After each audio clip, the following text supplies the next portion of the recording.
So in this issue of LRO TV, we're here at Exmoor Trim in Somerset, and we're going to be looking at the reupholstering and the construction of some seat covers and going through a step-by-step guide on how to fit them to your own Defender seats.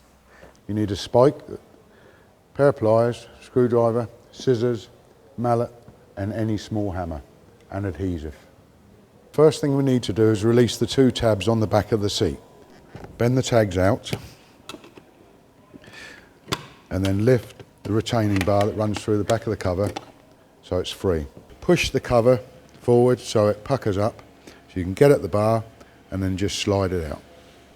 Next thing to do is remove the little retaining pins, and the best way to do it is with a small pair of scissors under the cord and lift them out. Then we need to release the retaining bead that holds the cover in place. Sometimes the ends will be squashed up a little bit. If that's the case, just put a screwdriver in and just lever that out a little bit to make it a little bit loose. And then you should be able to start and release the retaining bead. Pull the retaining bead completely out. Right, the next thing we want to do is pull the piping out of the retaining channel all the way round, and the cover is normally free. Sometimes it will stay glued to the centre panel, so you'll just have to peel it off. Take the old foam off, and it will make a mess. It's very crumbly. You only need to get the loose off. The next thing we want to do is bond the new foam to the seat base.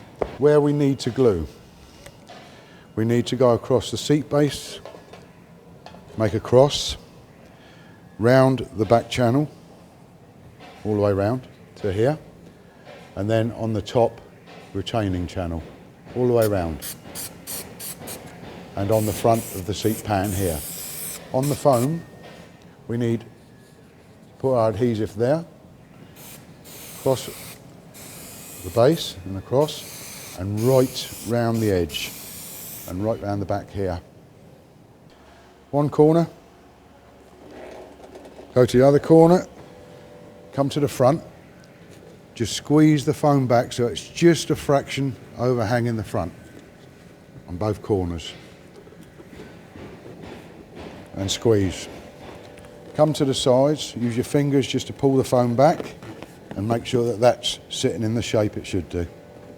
Turn over, nice pat down, that's now ready for covering. Take your new cover, turn inside out. At the back edge of the cover, line that with the edge of the foam.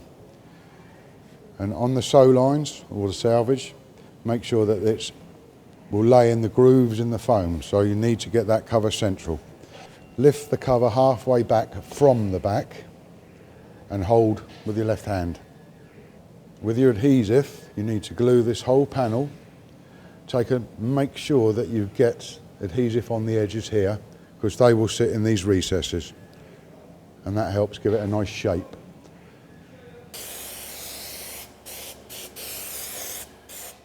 Next thing, fold your cover back, smooth the centre and smooth it out to the edges.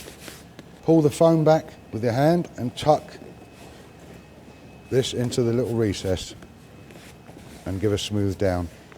Same on the other side, just to make sure it sits in there nicely. Turn your base round, push the cover in and fold back. Don't glue all the way to the front. If you glue up to about there, on there, and there on the cover, pull your cover forward now, smooth in the centre, and make sure that this selvage goes into the channel again. Now we put that to one side for about 10 minutes, let the glue go off, and that'll be ready for trimming. The next thing we have to do to this seat is take the back cover off. It's easier to leave the seat frame complete, because it makes it easier to work on for when you're pulling the cover back on. So the first thing we need to do is release this retaining bead. Get a small spike and poke this up the end until it separates. A little bit fiddly, there we are. Once it separates, you can either pull it apart or you can use some sort of tool just to prise it apart like so. Okay? When you separate your cover, watch out for old retaining bars. They sometimes slip out the back. Turn the seat on its side, get the cover and start peeling up. Both ways.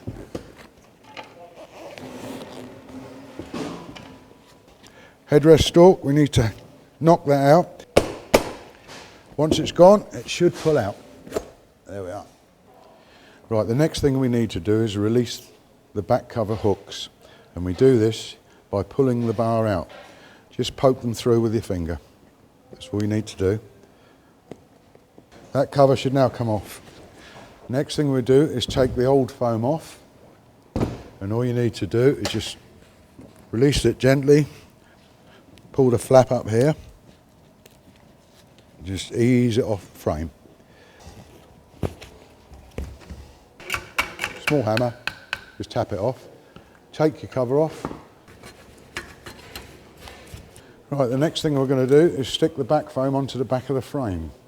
And we need to glue where you can see the old foam is, on that bar there, down this side here. Don't spray too far down here because the overspray shows when the cover's on. The next thing we need to do is glue the foam, and you have to glue it down in the channel here, both sides, okay, round the edge. Now, you don't have to go around here, just follow it round the edge, the shape of the foam, all the way around, like so, and on there. A little bit of adhesive on the back of this bracket. This bar now sits in the shape of the foam.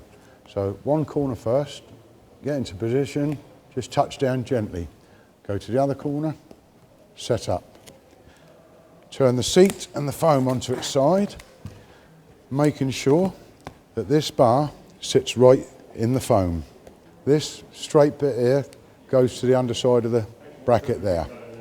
So in. Before you touch your foam down, just pull it to the top of the seat slightly to lift the foam up and touch down. And all you need to do then is set your foam up so it's more or less level with the tubing. Run your hands down the sides, make sure it's all bonded. Using both thumbs, just roll that back over onto the bracket. And just snip them off. Otherwise that shows through the cover.